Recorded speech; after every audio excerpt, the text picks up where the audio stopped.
Saudara-saudara yang kasih dalam Tuhan, kalau kita perhatikan saudara, saya yakin saudara-saudara yang ada di sini semuanya sudah mengalami akan apa yang telah Tuhan lakukan. Sebab kalau saudara menjadi orang Kristen tidak mengalami, berarti saudara mengalami suatu kerugian maupun suatu kemunduran. Sebab kekristenan itu sebetulnya bukan sekedar suatu agama, saudara. Kekristenan adalah suatu pengalaman pribadi dengan Yesus. Bukan hanya sekedar agama, bukan sekedar kepercayaan, tetapi adalah suatu pengalaman pribadi dengan Yesus. Kalau saudara tidak menikmati dengan dia, saudara akan mengalami suatu kerugian. Kerap kali saya katakan, sebab saya sendiri dulunya tidak mau menjadi orang Kristen. Mengapa? Karena saya lihat kehidupan orang Kristen tidak ada yang baik. Loh, ini jujur. Kalau saudara melihat orang Kristen, kehidupannya bagaimana? Banyak yang baik atau banyak yang jelek? Banyak yang jelek. Dan saya melihat majelis pendeta tidak ada yang baik. Sehingga pada waktu saya kecil saya mengatakan saya tidak mau jadi orang Kristen. Karena orang Kristen munafik. Tetapi pada waktu saya turut sekolah minggu, lalu lihat-lihat baca Alkitab, semuanya kok baik, tidak ada yang jelek. Kenapa orangnya kok jelek, saya bilang. Lalu akhirnya saya baca, ketemu sendiri. Tuhan berkata, aku datang untuk orang yang berdosa. Loh, jadi kalau gitu orang Kristen itu pasti bodolan ini. Pasti orang yang bobrok. Ya. Kalau orang itu merasa baik, tidak bisa menjadi orang Kristen. Jadi saudara ini orang bekas bobroan, ya toh? Bekas.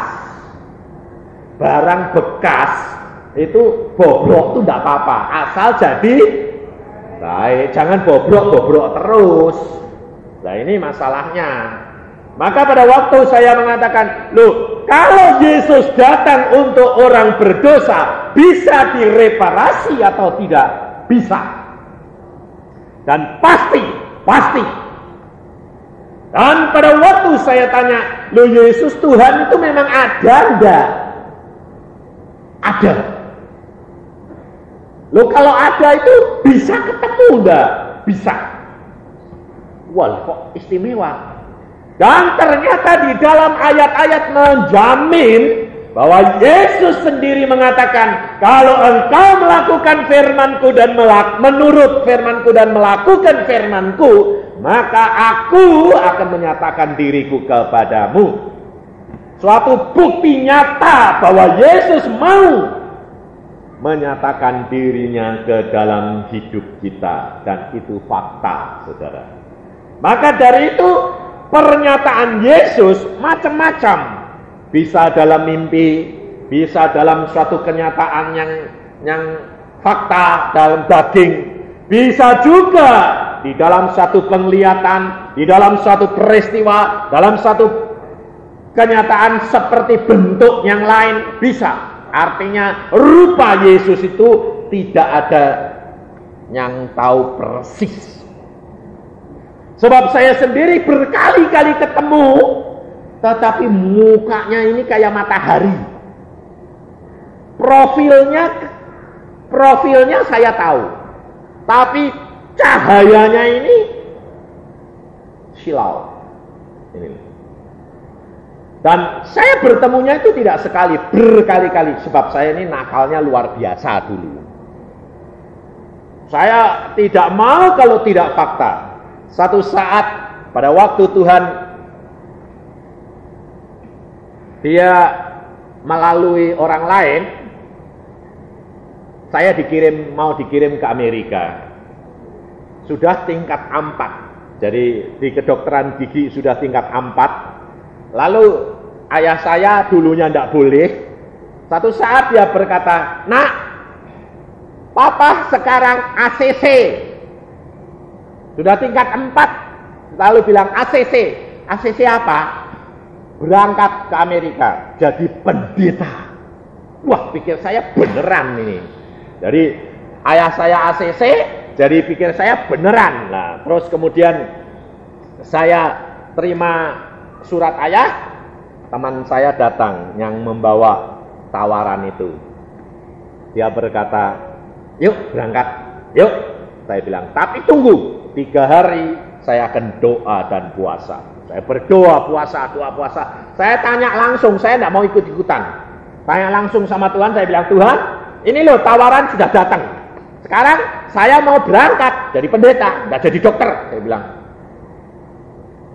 1 hari tidak dijawab, 2 hari tidak dijawab. Hari ketiga saya bertemu dengan dia sendiri. Waktu saya bertemu dengan dia, saya pikir beneran ini. Terus saya bertelut, saya bilang, "Tuhan, saya minta dilantik sekarang jadi pendeta." Saya bilang, "Saya mau sekolah ke Amerika 5 tahun. Lalu Tuhan itu diem saja. Saya bilang, "Tuhan, sekarang." Saya lihat mukanya, dia geleng-geleng. Dia berkata, Tidak sekarang. Selesaikan sekolahmu menjadi seorang dokter." Saya bilang, "Enggak, saya mau sekarang." Lalu Tuhan bilang, "Tidak sekarang." Saya ngotot, "Sekarang." Saya bilang, wah, lalu saudara tahu Tuhan itu berkata begini, dia itu kasihnya luar biasa. Dia cuma berkata, "Tidak sekarang, kamu berdiri." Saya tidak mau. Saya bilang, "Enggak, sekarang." Itu bertelut terus. Akhirnya dia ulurkan tangannya, dia pegang pundak saya, diangkat saya. Diangkat berhadapan muka gini. Rasanya itu diangkat Tuhan itu, tangannya ini seperti kapas, antara kapas dan spon. Ini kok empuk, tapi kok ngangkat saya kok seperti bulu, gitu. Tapi kaki saya tidak mau lurus, tidak, tetap tak tekuk. Wong saya bertelut kok, wong saya minta sekarang kok malah tidak dikasih, diangkat, kaki saya tetap nekuk gitu. Lalu Tuhan ini ada bisa dilepaskan toh, kalau dilepaskan kan jatuh. Jadi diangkat gitu, dia geleng-geleng. "Kamu anak bandel." Saya bilang, "Saya minta sekarang kok Tuhan." Aku katakan, "Tidak sekarang." Dan sekarang aku katakan, "Berdiri." Saudara tahu, dia berkata, "Berdiri." Kaki saya itu yang nekuk itu jeduk. Wah. Saya berkata, "Waduh, puasanya blok, tidak bisa." Lalu dilepas, saya berdiri. Saya bilang, "Sekarang." "Enggak." Dia bilang, "Nurut, selesaikan jadi dokter. Aku akan angkat dan panggil engkau sendiri." Ini loh saudara. Dan pada waktu itu saya sampai, waduh, teriak-teriak sampai teman saya sekamar itu bilang, "Kamu ini ngomong sama siapa sih? Kok ributnya kayak gini?" Dia tidak lihat Tuhan. Saya bilang, "Kamu dengar apa? Kamu tuh kayak bantah-bantahan sama orang. Kapan sekarang? Kapan sekarang? Kok aneh?" "Kamu tidak tahu, Allahku hadir. Yesus Tuhan yang aku sembah ada di tempat ini." Lalu dia berkata, "Memang kau hidupmu itu tidak masuk akal." Dan dia bukan orang Kristen. Dan dia kumpul dengan saya, jadi mulai masuk SMA, sampai dia jadi apoteker, saya jadi dokter gigi. Sekarang ketemu di Jakarta. Saya khotbah, dia datang, dia bilang, "Memang betul-betul sekarang kamu bukan jadi dokter ya, jadi penginjil." Dan dia bertobat, saudara. Saya yakin dia anak Tuhan yang baik juga. Dia bilang, "Aku juga sekarang jadi anak Tuhan." Hidup kekristenan harus hidup yang nyata. saudara dan saya harus mengalami pribadi. Saudara dengar tadi kesaksian ibu, tidak usah takut. Ukuran Tuhan, kekayaan, harta benda itu tidak ukuran. Tetapi percaya itulah yang menjadi ukuran. Segala perkara dapat terjadi bagi orang yang percaya. Di sini saya selalu kerap kali ketemu seorang ibu tua ini loh. Coba ibu berdiri, Bu. Ini dia bekerja di kantor notaris. Kadang-kadang itu kehilangan arsipnya hilang. Dia dimarahi sama notarisnya setengah mati. Lah orang tua taruhnya di mana sudah mungkin dikasihkan, hilang barangnya. Sedemi itu kan akte berat. Lalu dia datang pada saya, dia bilang gini, dokter saya ini tolong toh. Napa? Wong akte hilang aku kon goleki, piye lek goleki yo tak bongkari berhari-hari tak ketemu. Mungkin itu sudah di tempat orang lain. Tapi notarisnya ngotot, pokoknya kamu. Lah saya mau apa ya? Paling-paling saya masuk penjara. Lalu saya berkata, Anda punya Tuhan enggak? Punya. Jadi orang Kristen? Iya. Berapa tahun? Udah lama. Lah kok enggak praktek? Lah praktek apa? Loh, lah kok praktek apa? Berdoa, serahkan Allahmu, percayakan Allahmu akan kirim malaikat. Wong sing nyekeli itu barang kelabaan nanti. Lalu bilang, loh bisa. Saya bilang, Allahmu adalah Allah yang luar biasa. Praktekkan. Ini kesempatan karena ini zaman anugerah. Lalu ketemu lagi dia bilang, betul, saya ketemu. Nah, saya bilang, betul toh? Betul. Allahku adalah Allah yang luar biasa. Saudara harus praktekkan Alkitab. Jangan takut. Saya sendiri pada waktu kecil tidak bisa sekolah. Umur 10 sudah ngangon sapi. Jadi kacung ngangon sapi. Sampai 2 tahun, umur 12 sampai 14 tahun baru saya terbuka. Saya bilang, saya kalau begini terus jadi kacung saya. Habis bangun jam 4 ngurusi sapi, mandiin sapi, meres sapi. Bayangin, bapak saya sama adik-adik saya, kakak saya masih tidur, saya sudah bangun suruh ngurusi sapi. Saya yang kerja setengah mati. Dan pada waktu itu saya dapat ilham dari Tuhan, sekolah. Saya bilang, Pak, aku mau sekolah. Bapakmu ndak punya duit gue bayari kue. Biar, saya mau sekolah. Nah, bagaimana caranya? Pokoknya izinkan saya ke Semarang sekolah. Lah, yang nganter siapa? Pergi sendiri. Nggak apa-apa. Dari jam 4 pagi, dari Jepara itu cuma 80 kilo, sampai Semarang jam 8 malam. Naik apa? Naik dokar. Jadi pindah-pindah dari kota kecil ke kota-kota desa gitu, sampai Semarang. Saudara tahu, belum pernah nginjak Semarang. Saya hanya datang kepada Om, saya bilang, Om, bolehkan saya ikut Om? Nggak usah dibayari, jadi kacung nggak apa-apa, asal pagi boleh sekolah ya Om. Om saya bilang, wah kamu mau sekolah? Ya, boleh. Itu loh saudara. Nggak pernah megang uang jajan, nggak. Dan sekolah itu mulai masuk kelas berapa? Orang umur 14 ini baru di Jepara kelas 3. Lah saudara bisa bayangkan masuk ke kota Semarang, mau masuk 14 tahun, mau masuk kelas 3, nggak dibuat ketawaan anak-anak kecil-kecil. Sehingga pada waktu itu saya begini, Tuhan saya mau sekolah. Lah masuk kelas berapa? Saya diantar ke direkturnya bilang, kamu kelas berapa? Dulu sekolahnya cuma kelas 3. Loh, umurmu berapa? 14 tahun. Lah sekarang mau masuk kelas berapa? Lah kalau saya masuk kelas 3 itu kan jadi bulanan anak-anak. Wong saya tuh dulu tinggi kurus kayak tiang listrik. Hitam. Kayak orang Irian. Hitam. Lalu direkturnya bilang, wah susah ya terima kamu ini.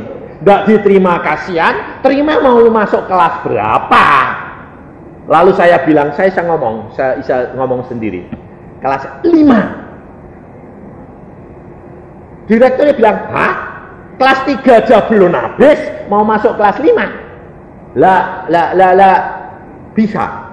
Nggak tahu, saya bilang. Nah, memang nggak tahu. Lah memang nggak tahu. Orang tua ada ikut.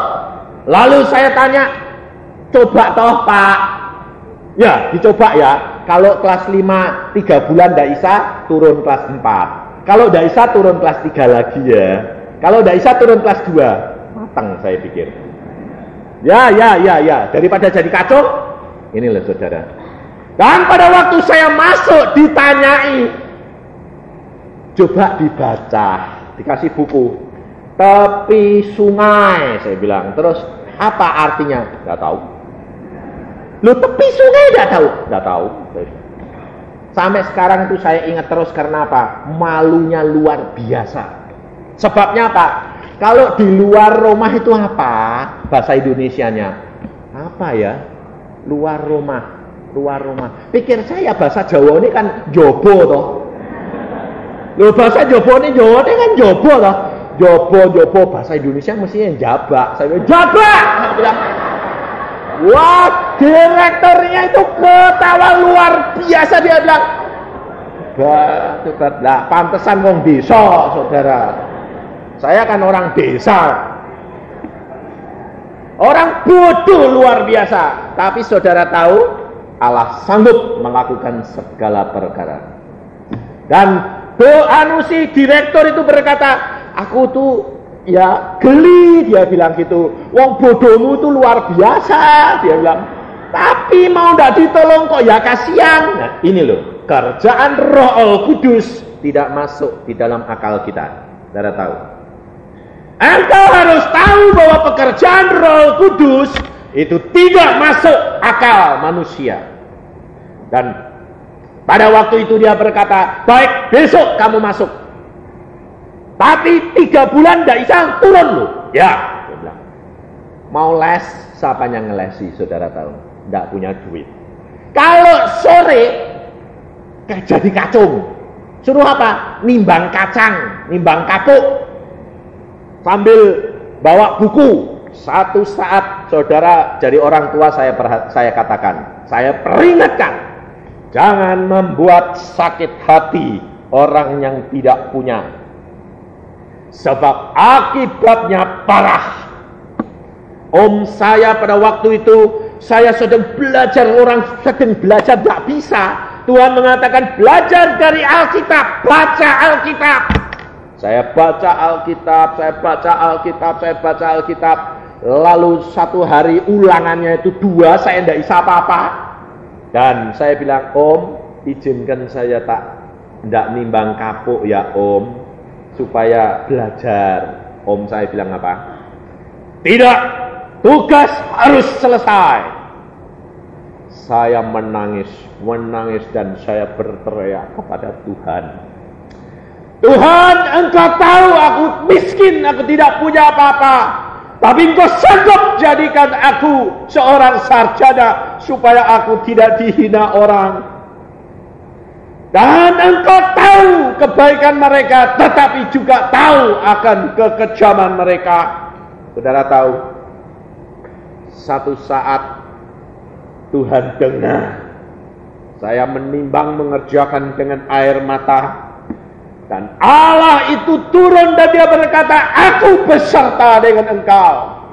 Saudara tahu, saya sekolah kelas 5, dari kelas 3 tidak ada yang ngasih les. Tidak ada yang ngasih les. Sekolah masuk tidak tahu apa-apa. Bengong, lihat semuanya apa. Lebih-lebih diajari KOI. KOI kan tidak bisa disetel. Ini apa? Tulisannya melungkar-melungkar. Apa ini? Saya bilang, Tuhan, aku tidak ngerti apa-apa. Saudara tahu, Allah kita luar biasa. Sejak saat itu dia berkata, aku beri akal kamu seperti jiplaan. Saya tidak tahu kalau itu dulu namanya, sekarang ini fotokopi. Setiap guru itu memberikan pelajaran di papan tulis, masuk di otak, tidak bisa dihapus. Dan kalau ada ulangan, saya tinggal japlak melihat di otak saya, oh tulisannya gini, ini kok ini gini, kalau gini itu sebutannya gini. Saudara tahu? Dan dalam 3 bulan angka saya antara 10 dan 0. Sebab kalau ulangannya itu sama persis dari pelajaran guru 10. Sebabnya saya kan jiplak. Tapi kalau keluar 0, tidak tahu sing dijiplak apa, orang ngerti. Tidak ada contohnya di otak. Tidak tahu. Dan akhirnya saya tidak diturunkan, naik ke kelas 6. Saudara tahu? Allah kita sanggup melakukan, dan itu berjalan sampai kelas 2 SMP. Fotokopi terus. Dan kalau ada pelajaran tidak tahu apa-apa. Pokoknya masuk. Dan pada waktu itu saudara tahu, saya kelas 6. Saya berkata, Tuhan, aku mau sekolah pagi sore, mau ngejar. Kenapa? Orang kecil-kecil kok sudah SMP. Saya tinggi. Lah, saya ketemu istri saya itu kecil dulu, pendek kecil, lincahnya luar biasa. Saya bilang, orang kecil gitu kok sudah SMP. Saya bilang, saya tinggi, gede, gini kok SD. Saya bilang, wah, tak kecil dia. Dan pada waktu itu saya bilang, saya mau sekolah pagi sore. Saudara tahu, saya tidak punya uang. Jam 12 saya bilang sama Om, saya tak sekolah pagi sore si Om. Tidak kerja. Ya enggak. Untungnya apa? Engkongku itu dikirim Tuhan ke Semarang. Engkong ini bapaknya Om, bapaknya mamahku. Wah, jadi saya bilang, Kong, aku bayari sih Kong. Jadi aku tidak usah kerja. Aja khawatir, tak bayari. Nah, jadi Ome tidak wani tau wong ana bapake yo. Gak berani dia bilang, wis sekolah, ben pinter. Nah, saya sekolah kalau jam 12 SD pulang, tidak pernah bisa makan, saudara tahu. Minum air leding untuk ngisi perut. Sekolah lagi jam 1 sampai jam 6. Setiap hari, saudara bayangin, jadi kurus kering saya. Dan saya katakan sama direkturnya, Pak, saya mau kalau sore sekolah SMP. Hah? SD belum lulus, sudah mau masuk SMP? Iya Pak. Loh bagaimana mungkin? Yang ngerangkep. Anehnya, saudara tahu, direkturnya boleh. Jadi pagi sekolah SD kelas 6, sorenya SMP kelas 1. Tapi tidak tahu diajari apa-apa tuh ya, tahu bengong terus. Cuma anehnya itu asal masuk fotokopi semua. Dan pada waktu akhirnya direkturnya bilang gini, SMP, kamu harus lulus SD. Rata-rata SMP 8. Maka masuk di sekolahan Masehi SMP kelas 2 dan kamu akan diterima. Baik, saya bilang. Akhir ujian saudara tahu, pada waktu saya ujian SD, ilmu hayatnya itu tidak bisa. Saya bilang, Tuhan, ilmu hayatku itu tidak bisa, sama sekali tidak bisa. Sebabnya apa? Keluarnya itu lain. Jadi tidak ada di sini, saya bilang. Jadi 0 aku nanti. Tolong si Tuhan, bagaimana caranya? Bocorin, ben balik diulang.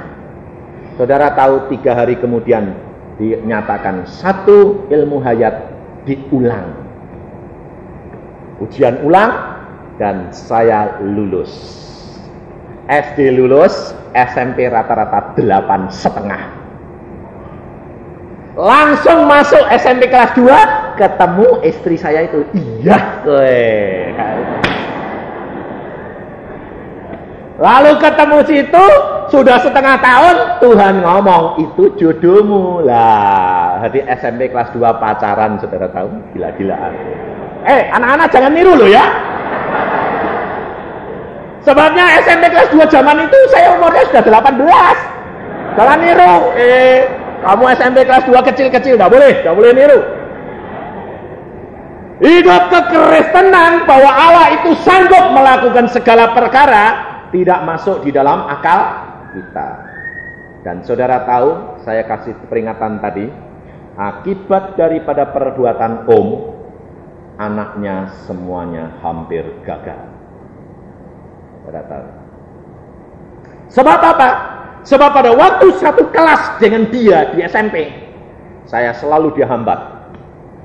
Sebabnya apa? Anaknya selalu kalah, jadi saya selalu disuruh supaya kalah. Anaknya diajari, saya enggak. Saya tanya, kamu enggak anakku kok. Aduh, saya bilang, Tuhan engkau Allahku. Saudara tahu, anaknya dia loncat dari SMP kelas 2, loncat lagi SMA kelas 1, saya mau loncat. Saudara tahu, direktur saya temuin, Pak, saya mau loncat lagi, Pak. Direkturnya bilang apa? Panggil orang tuamu. Kalau orang tuamu nanggung, boleh. Saudara tahu, om saya panggil, om tolong tanggung saya si om. Wong anakmu ya loncat ke om, ya saya boleh loncat si om. Om bilang apa? Anakku tak tanggung, kamu tidak. Dan saya dikeluarkan dari sekolahan karena loncat. Anak dia kelas SMA kelas 1, saya baru kelas 3 SMP karena tidak boleh loncat. Tetapi akibat dari itu, saya berteriak kepada Tuhan, Tuhan engkau tahu. Orang yang kaya tetapi tidak mau menolong orang yang miskin, bertanggung jawab saja tidak mau, engkau yang balas. Saudara tahu, saya lulus dokter, teman saya anak om itu umur 40 baru lulus dokter gigi.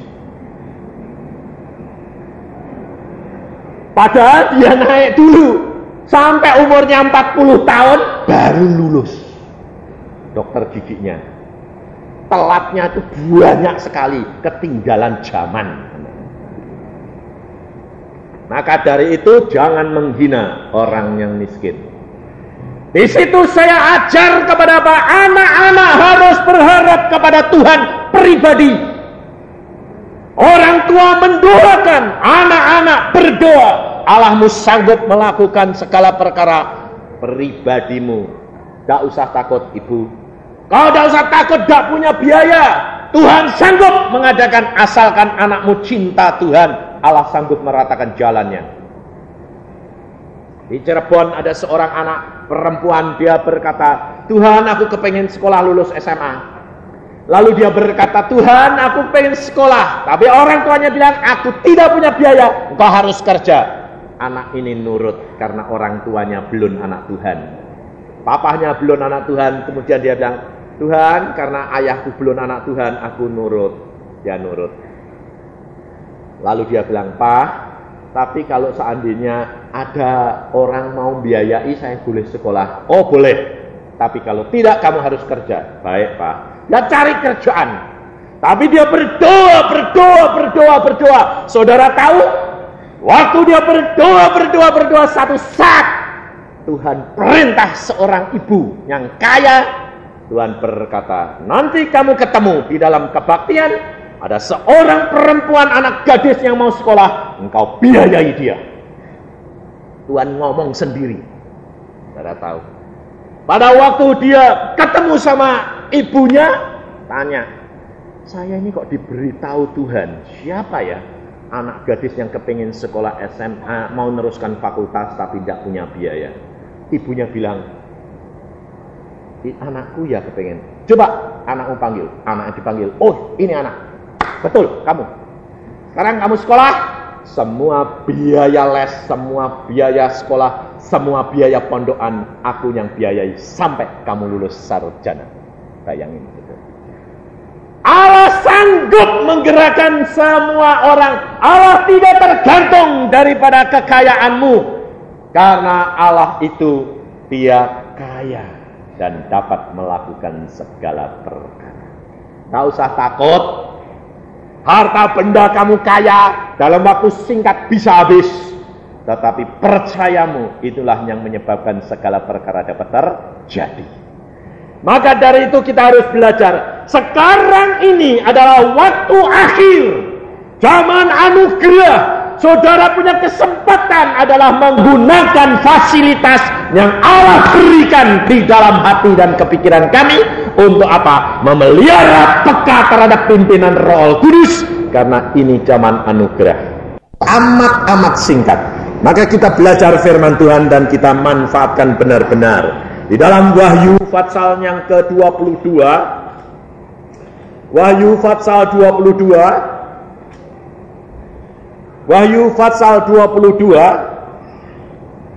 ayat yang ke-6, saya akan petik-petik tapi nanti saudara baca di rumah. Lalu dia berkata kepadaku, perkataan-perkataan ini tepat dan benar.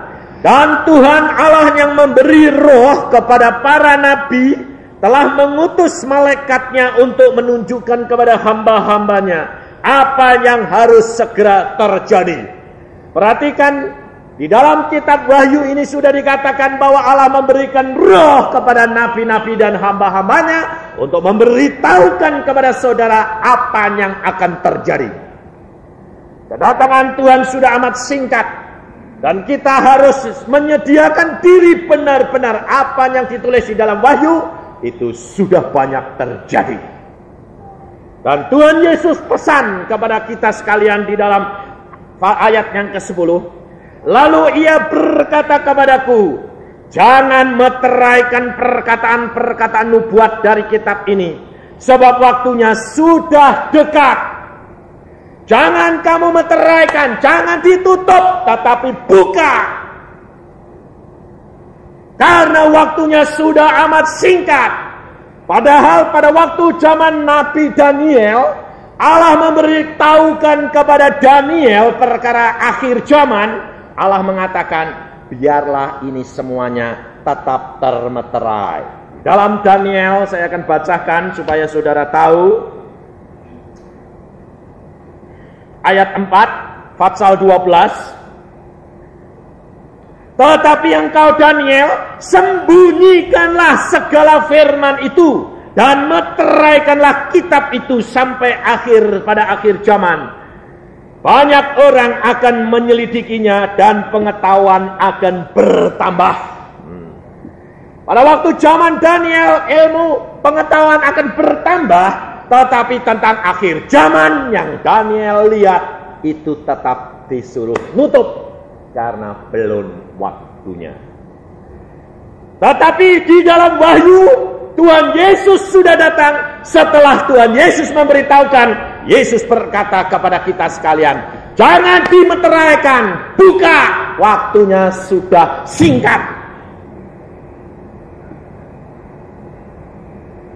Saudara perhatikan, sekarang ini sudah mencapai tahun hampir genap masa Sabat.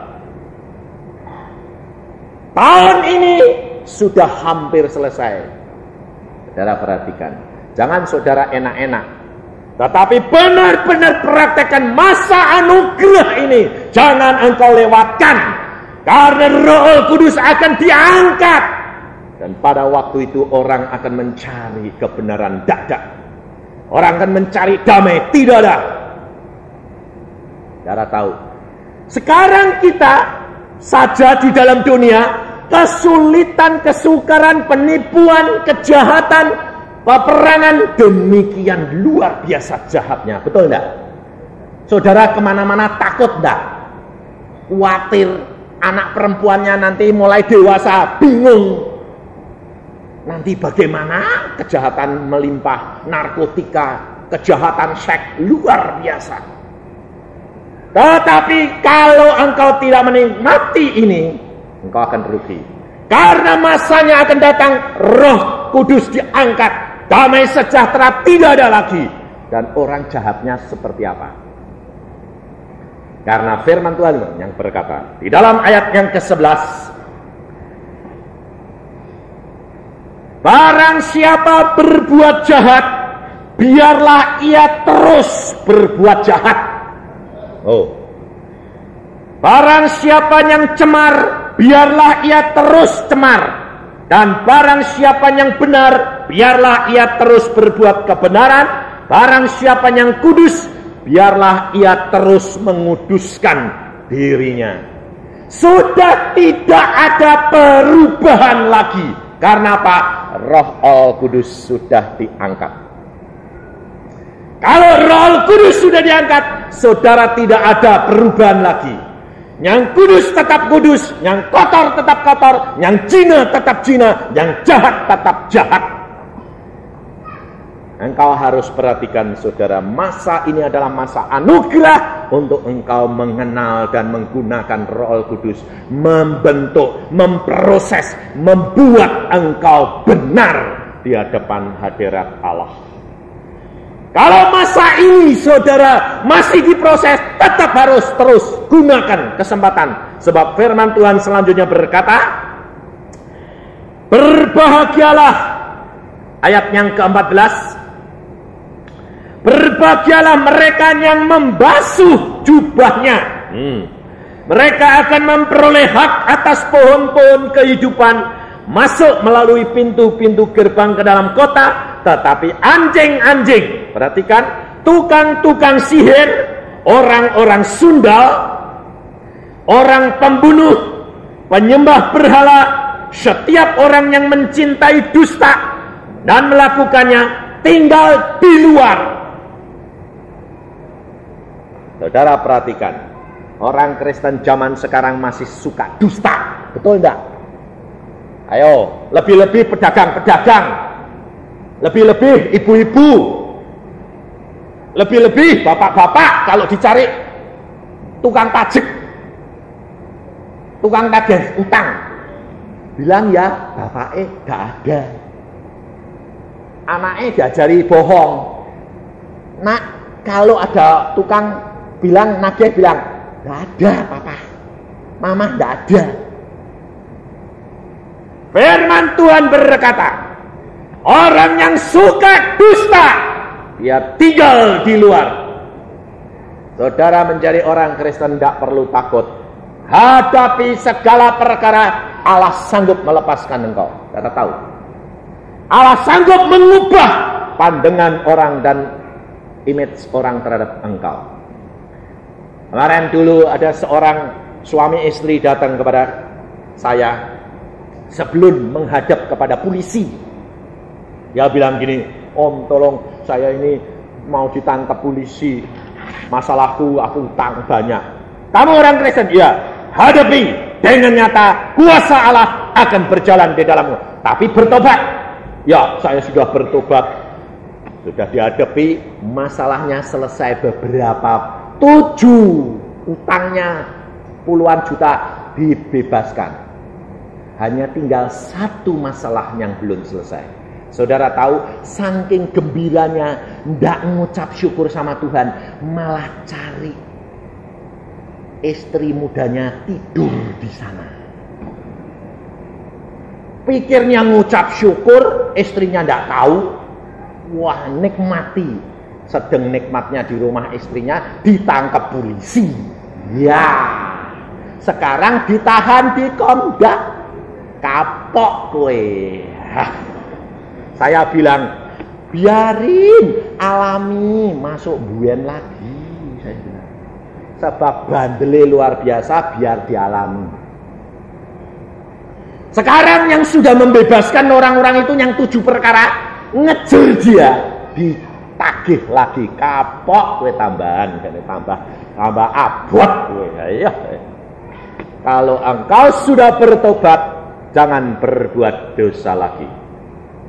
Allah memberikan firman-Nya ini berkata bahwa pendusta, pembunuh, penzina, jangan, tidak ada yang masuk dalam kerajaan surga. Bukan berarti saudara-saudara tidak bakal masuk. Siapa yang bersih di sini? Tapi ini adalah zaman anugerah, kesempatan untuk engkau bertobat. Sebab di dalam ayat 17 dikatakan, roh dan pengantin perempuan itu berkata, marilah. Barang siapa yang mendengarnya, hendaklah ia berkata, marilah. Dan barang siapa haus, hendaklah ia datang. Barang siapa yang mau, hendaklah ia mengambil air kehidupan dengan cuma-cuma. Firman Allah adalah air kehidupan. Ambil, minum sebanyak-banyaknya mumpung masih ada. Ada masanya akan diangkat. Di dalam Nabi Amos, saya akan bacakan di dalam Fatsal 8 ayat 11. Sesungguhnya waktunya akan datang. Demikianlah firman Tuhan Allah. Aku akan mengirimkan kelaparan ke dalam negeri ini. Bukan kelaparan makanan, bukan kehausan akan air, melainkan akan mendengarkan firman Allah. Mereka akan mengembara dari laut ke laut, menjelajah dari utara ke timur untuk mencari firman Tuhan, tetapi tidak mendapatnya. Ada waktunya Roh Al-Kudus diangkat. Ada waktunya firman Allah diangkat. Engkau akan kehausan dan kau cari tidak akan dapat. Sehingga apa yang jahat akan bertambah jahat, yang cemar akan bertambah cemar. Saudara tahu, ada seorang ibu, ayah ini anak-anak Tuhan yang baik, tapi anaknya yang umur 11 tahun ini nakalnya luar biasa, anak perempuan tuh. Kalau di depan ibunya, ayahnya, iya pak, gitu baik. Jadi ibunya, ayahnya ini tidak tahu kalau anak itu nakal. Uangnya caci dicuri, tidak ngaku. Sampai pembantunya yang diduga, karena anak ini baik, kelihatannya uangnya caci lengeng itu dicuri, mau sekolah dibuat jajan dia, kurang ajar enggak? Lalu orang tua ini mendoakan terus, tidak tahu orang tuanya ini tidak tahu kalau anaknya ini kayak gitu, tidak tahu. Saudara tahu, kasih Allah luar biasa. Satu saat anak ini dia malam tidur. Anak ini belum tahu tentang hal firman Tuhan banyak, belum. Dia tahu sedikit-sedikit karena ke sekolah minggu. Tapi saudara tahu, malam itu dia lihat apa? Rahasia firman Tuhan dibukakan. Dia melihat langit terbuka, orang-orang semuanya terbang, kubur-kubur terbelah. Dia berkata, kubur-kubur itu melekah semuanya, orangnya semuanya naik. Papa naik, mama naik, saudaraku naik, aku ditinggal sendiri. Lalu dia nangis luar biasa, minta tolong tuh, Papa, tolong. Tuhan Yesus di angkasa, Tuhan berkata, semua anakku naik bersama-sama dengan aku. Tapi anak itu nangis, kasih Yesus luar biasa. Yesus berkata kepada anak itu, anak, engkau sudah lihat semua kejadian ini. Kubur terbuka, ayah ibumu semuanya terbang, ikut aku naik ke Firdaus. Tapi engkau akan ketinggalan kalau engkau tidak bertobat. Waktunya sudah amat singkat.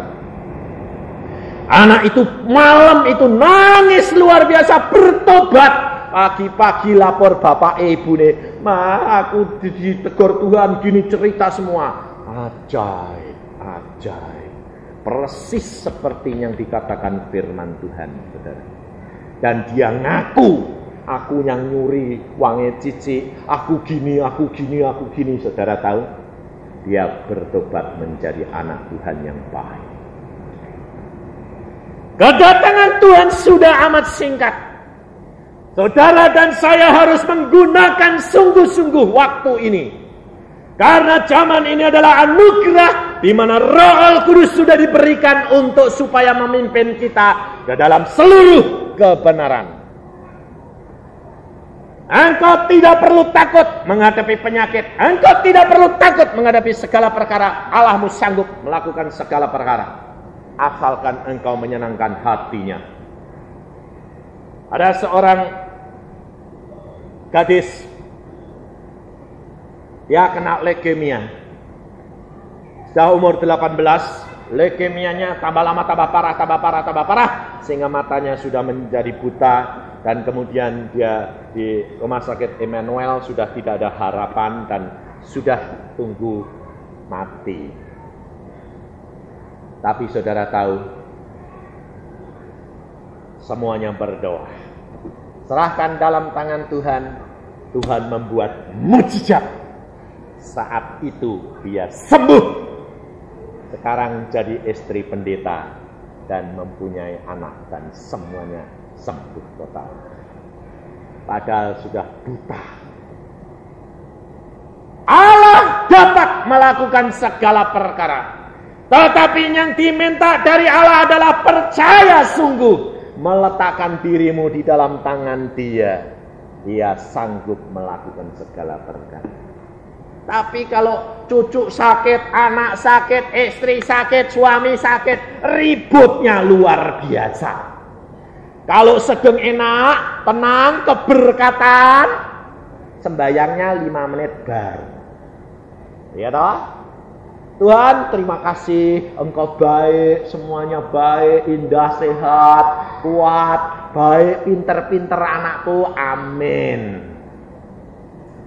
Nanti saudara tahu, di dalam kitab Daniel, Nebukadnezar berkata apa? Pada waktu aku di dalam ketenangan dan kesenangan, maka saat itu aku mendapatkan penglihatan. Hati-hati. Di dalam masa engkau damai sejahtera, engkau berkelimpahan, hati-hati. Kalau engkau tidak menggunakan berkat karunia yang Tuhan berikan, Tuhan akan tuntut. Dan kalau engkau diperingatkan Tuhan, repot. Nebukadnezar raja di atas dunia ini menguasai 120 negara, dijadikan binatang sama Tuhan selama 7 tahun. Hatinya diubah keletek sama Tuhan. Pada waktu dia jalan-jalan di atas rumahnya, dia berkata, Babel demikian besar karena aku. Saat itu Tuhan berkata, karena engkau tidak memuliakan nama Allah di surga, saat ini engkau aku jadikan binatang. Dan saat itu pikirannya hilang dan dia jadi binatang, lalu dirantai. 7 tahun lamanya sampai rambutnya panjang, kukunya panjang. Makannya rumput. Raja lo. Kira-kira kalau zaman sekarang ada manusia jadi binatang gitu, rame enggak? Rame. Saudara ya kepengen nonton toh? Iya. Tapi jangan sampai saudara nanti yang diubah karena diberkati tidak tahu Tuhan jadi binatang, repot gue. Sebab zaman sekarang saudara perhatikan, banyak manusia-manusia yang sudah kaya raya diberkati Tuhan justru punya hati seperti binatang. Saya katakan terus terang, kenapa? Dia membunuh, tapi tidak dengan caranya seperti pencoleng dan perampok, tapi membunuhnya dengan hartanya. Pedagang yang kecil dipencet terus sampai akhirnya jadi bangkrut, apa enggak mati. Supermarket dibuat gede-gedean, pakai AC semuanya, toko di sebelahnya enggak bangkrut. Loh, betul enggak? Hah? Jangan enak-enak. Tambah kaya. Menjual diri. Sebabnya apa? Lah tambah kaya, rumahnya tambah enggak cukup 1. Orang kaya cukup enggak 1 rumahnya? Enggak. Surabaya 1, Tretes 1. Bagus semuanya. Yang di Surabaya sudah ada yang ngurus. Nyonya, Tretes belum ada. Cari. Jadi kalau ke sana sudah ada yang ngurus. Tambah kaya Singapura. Satu lagi. Kalau ke Singapura urusan bisnis enggak ada yang ngurus. Cari pengurus. Pengurusnya siapa? Nyonya yang cantik. Lah. Sebabnya orang bisnismen itu banyak capek. Saudara tahu, Firman Tuhan yang mengatakan bukan saya, bahwa pada akhir zaman akan banyak terjadi perkara-perkara yang Allah tidak suka. Orang kawin mengawinkan pesta pora, tetapi Allah berkata, ingat pada waktu Nuh datang, mereka tidak percaya. Kalau saudara tidak percaya dan kau tidak menggunakan kesempatan, waktunya akan habis dan kau menyesal. Maka saya katakan kepada istri dan anak-anak saya, apa? Cari firman Tuhan, gunakan Roh Al-Kudus semaksimal mungkin. Peka, turuti setiap perkataannya. Engkau akan mengenal Dia, mencapai kedudukan yang Allah kehendaki, supaya engkau tidak kecewa. Satu saat akan diangkat oleh Tuhan. Orang pintar seperti apa akan terjebak kalau dia tidak dipimpin oleh Roh Al-Kudus. Siapa yang tahu pikirannya orang lain, saudara tahu? Kita tidak tahu. Tetapi kalau kita dengan Roh Al-Kudus, Allah sanggup melakukan segala perkara. Makanya saya sebagai penginjil tidak pernah takut. Anak saya sekolah di luar negeri tidak takut. Anak saya sekolah di fakultas tidak takut. Kenapa? Saya katakan, kamu yang berdoa. Kalau engkau tidak beres, biayanya macet. Kalau engkau berdoa, engkau menyenangkan hati Tuhan, berkatnya mengalir. Sebabnya apa? Allah tidak dapat mengingkari janjinya. Betul tidak? Ini loh saudara. Anak saya di negeri Belanda tidak pernah kekurangan. Tidak. Tiap bulan ngirim. Tidak. Ngirimnya selalu lebih. Luar biasa. Makanya saya tahu dia beres. Karena apa? Uangnya asal sudah tinggal 2 bulan, Tuhan sudah gerakan hati saya. Gerakannya hatinya bagaimana? Kepingin ngirim. Loh, padahal ya belum ada. Cuma ngomong, Tuhan, aku kok kepingin ngirim anakku yang di Holland. Tuhan berkata, lah ya, kamu itu sama anakmu sayangnya kayak begitu, apalagi aku dengan engkau. Iya Tuhan, engkau itu sayang luar biasa kok sama saya. Lalu Tuhan berkata, jangan khawatir, aku pelihara anakmu, sudah aku sediakan segala-galanya. Saya bilang, amin, terima kasih. Keluar kamar, loh di luar sudah ada orang nungguin. Dia bilang, Pak Yusa, saya mau ketemu. Loh, nunggu? Iya. Ini Pak, ada berkat sedikit. Buat siapa? Jangan ditolak ya Pak, ini khusus buat anak Bapak yang di Holland. Sebabnya saya kalau dikasih berkat itu selalu saya doakan dulu. Untuk siapa? Kalau untuk orang lain Tuhan bilang, untuk orang lain saya kasihkan. Jadi dia sudah ketakutan, jangan ditolak ya Pak. Loh, wong berkat kok ditolak? Tetap saya terima. Cuma buat siapa? Saya bilang, ini khusus buat anak Bapak. Saudara tahu, waktu dikasihkan saya, amplopnya tipis. Saya terima. Langsung saya bilang, orangnya ini belak-belakan, terlalu terbuka. Loh, kamu tergerak untuk ngasih anak saya? Iya.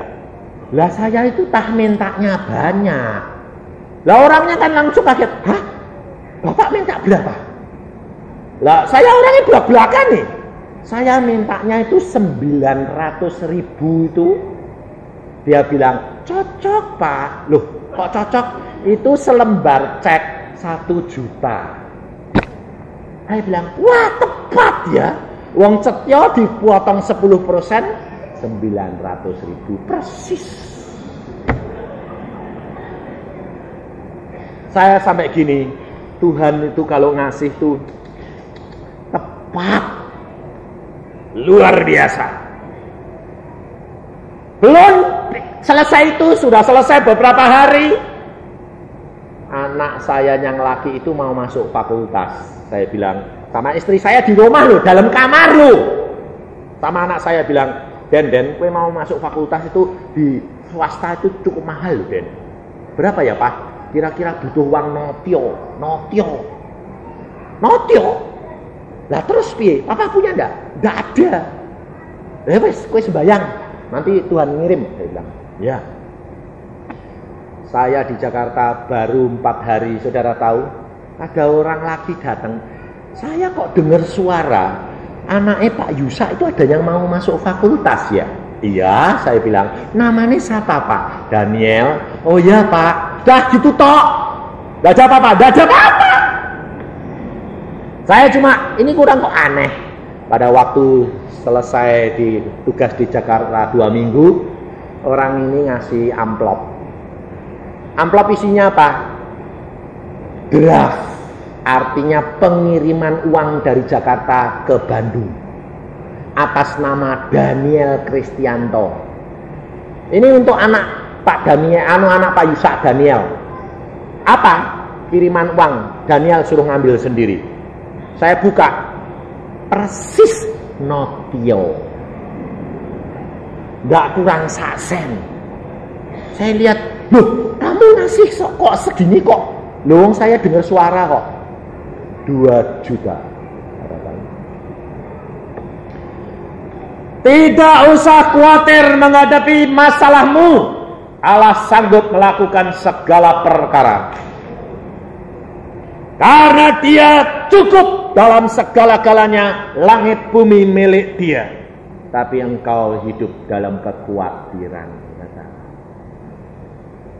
Tapi kalau engkau berani letakkan hidupmu di dalam tangan Dia, anak-anakmu hidup dengan Dia, dengan Allah sendiri, kau tidak perlu khawatir. Dia sudah atur segala perkara. Besok saya pulang ke Bandung. Setelah pelayanan ke Bandung sebentar, saya mau jalan-jalan. Jalan kemana? Ke Eropa. Pikirnya hamba Tuhan ini borjoes ya. Nggak, suruh jalan-jalan. Nggak karepku dewek. Cuma aku sembahyang gini, Tuhan, liburan ini anakku kemana, kita kemana?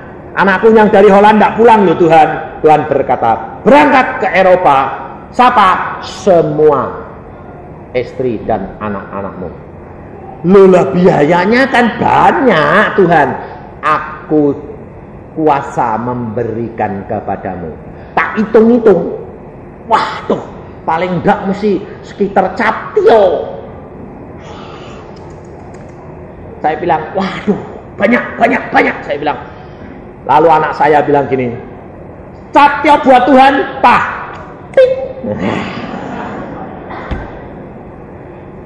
Saya bilang, ya amin. Saudara tahu, baru ngomong gitu, 2 hari kemudian telepon dengan berdering dari luar kota. Pak Yusa mau jalan-jalan kemana? Kalau Tuhan kehendaki ke Eropa. Oke. Engkau tidak perlu khawatir, karena Allahmu tetap sama dulu dan sekarang. Amin. Mari kita berdoa.